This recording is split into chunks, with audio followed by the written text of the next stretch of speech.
अस्सलामुअलैकुम, मैं हूं Sheikh Umar. City India News में आप तमाम का इस्तकबाल है। आइए देखते हैं आज की top 10 news. Chief minister Chandrashekhar Rao ने बेरोजगार नौजवानों को एक खुशखबरी देते हुए तेलंगाना भर में खाली 51,142 सरकारी जायदादों पर तकर्रुरात करने का ऐलान किया है।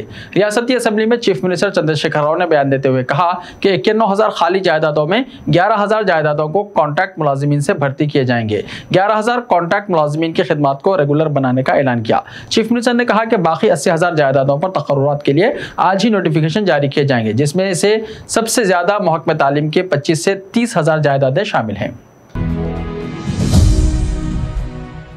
नागर कर्नूल जिले के लक्ष्मैयापुर गांव के रहने वाली 103 साला रामुलम्मा गुज़िश्ता 40 साल से आरटीसी बसों में सफर कर रही हैं। आरटीसी के एमडीवी सज्जनार चेयरमैन बाजिरेड्डी गोवर्धन रेड्डी ने मंगल को आलमी यौम ख़वातीन के मौके पर इन्हें ताहयात मुफ्त बस पास हवाले किया।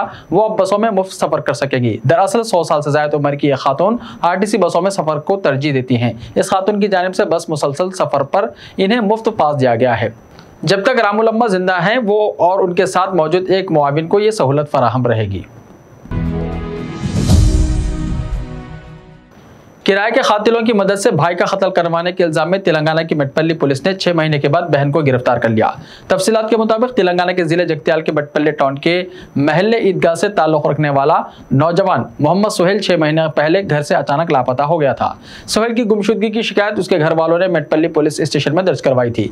इस दौरान पुलिस ने मुख्तलिफ ज़ावियों से सोहेल की गुमशुदगी की तहकीकात की, जिसमें इस बात का इंकशाफ हुआ कि सोहेल की बहन निशात फातिमा ने ही किराए के कातिल की मदद से अपने भाई का कत्ल करवाया और इसके लिए निशात फातिमा ने किराए के कातिल को 1 लाख रुपया अदा किए।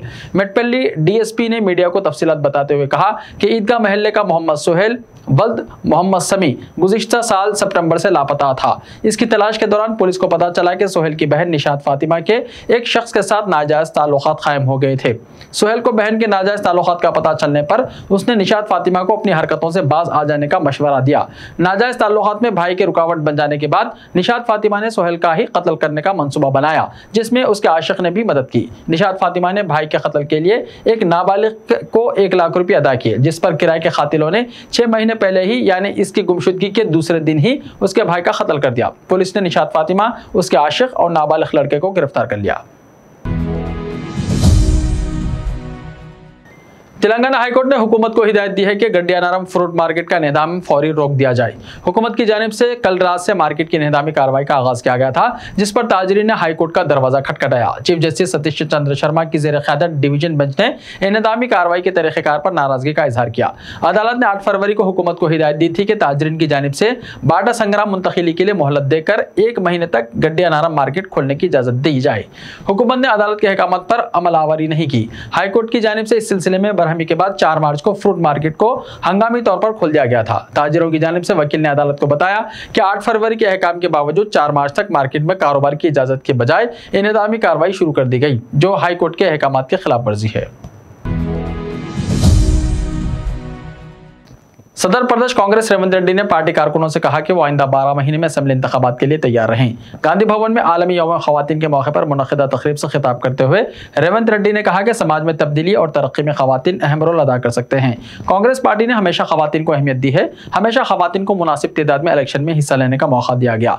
उन्होंने कहा कि कांग्रेस पार्टी का तेलंगाना में इक़्तिदार यकीनी है, जिसके लिए ख़वातीन को अभी से तैयारी करनी चाहिए। उन्होंने कहा कि पार्टी के बरसर इक़्तिदार आने पर काबीना में 4 ख़वातीन को नुमाइंदगी दी जाएगी। उन्होंने कहा कि मरकज और रियासत में कांग्रेस बरसर इक़्तिदार आने के बाद अंदरून 6 महीने ख़वातीन तहफ़्फ़ुज़ात बिल को मंजूरी दी जाएगी। चीफ मिनिस्टर के चंद्रशेखर राव ने कहा कि आइंदा तालीमी साल से तमाम सरकारी स्कूलों में इंग्लिश मीडियम के जरिए तालीम का आगाज किया जा रहा है। रियासत गिर सतह पर सरकारी स्कूलों की सूरत हाल बेहतर बनाने के लिए शुरू करदा मेरा गांव मेरा स्कूल मुहिम का चीफ मिनिस्टर ने आज वनपत्री जिले में आगाज किया। इस मौके पर खिताब करते हुए केसीआर ने कहा कि इस प्रोग्राम का मकसद सरकारी तालीमी इदारों में तालीम और दीगर सहूलतों को बेहतर बनाना है। उन्होंने कहा कि वनपत्री से इस मुहिम के आगाज पर उन्हें काफी खुशी है। उन्होंने कहा कि हमने सरकारी स्कूलों में तालीम हासिल करते हुए तरक्की की है। तेलंगाना कानून साज असेंबली से मुअत्तली से मुताल्लिक स्पीकर पोचाराम श्रीनिवास रेड्डी के फैसले को चैलेंज करने बीजेपी ने हाई कोर्ट में दरख्वास्त दायर की है। मुअत्तल अरकान इटिल्ला राजेंद्र, रघुविंदर राव और राजा सिंह की जानिब से दरख्वास्त दायर की गई। तीनों ने अलहदा दरख्वास्तें दाखिल की है। इनका कहना था कि स्पीकर ने कवायद की खिलाफ वर्जी करके मुअत्तल किया। हाईकोर्ट से मुअत्तली अहकामात का लादम करने की अपील की गई है। दरख्वास्त गुजारों ने कहा कि इन्हें असेंबली इजलास में शिरकत की इजाजत के हक में अहकाम जारी किए जाएं। दरख्वास्त के साथ मुअत्तली की करारदाद वीडियो रिकॉर्डिंग पेश करने सेक्रेटरी लेजिस्लेटर को हिदायत देने की ख्वाहिश की गई है। रुकन असेंबली रघुनंदन राव ने बताया कि हाईकोर्ट का फैसला उनके हक में आने की उम्मीद है। रघुनंदन राव के मुताबिक रियासती सदर बंडी संजय की क़यादत में जल्द सदर जमहूरिया रामनाथ कोविंद से मुलाकात करके तेलंगाना असेंबली कारकर्दगी से वाकिफ कराया जाएगा। हिंदुस्तान में तयशुदा बैनुल-अक़वामी मुसाफिर परवाजें 2 साल बाद 27 मार्च से एक बार फिर शुरू होंगी। शहरी हवाबाजी की वजारत ने मंगल को इत्तला दी। वजारत ने कहा कि हुकूमत हिंद ने 27 मार्च से हिंदुस्तान के लिए और यहां से तयशुदा कमर्शियल बैनुल-अक़वामी मुसाफिर खिदमात को दोबारा शुरू करने का फैसला किया है। इसके साथ ही वजारत ने कहा कि बैनुल-अक़वामी ऑपरेशंस बैनुल-अक़वामी सफर के लिए वजारत सेहत के रहनुमायाना उसूल पर सख्ती से अमल पैरा होने के पाबंद होंगे। इससे पहले 19 जनवरी और फिर 28 फरवरी को मुल्क में तयशुदा बैनुल-अक़वामी मुसाफिर परवाजों की मुअत्तली को अगले अहकाम तक बढ़ा दिया गया था। मरकजी वजीर खजाना निर्मला सीतारमन ने कहा कि रूस यूक्रेन जंग का हिंदुस्तानी मईशत पर असर जरूर पड़ेगा। उन्होंने कहा कि यूक्रेन का बहरान खाम तेल की कीमतों में इजाफे का सबब बन रहा है और मरकजी हुकूमत मुतवाज़ी ज़राए की तलाश में है।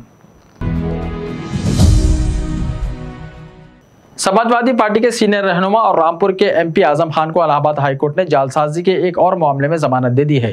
ताहम दीगर 2 मामले ज़ेर इल्तिवा होने की वजह से अभी वो जेल में ही रहेंगे।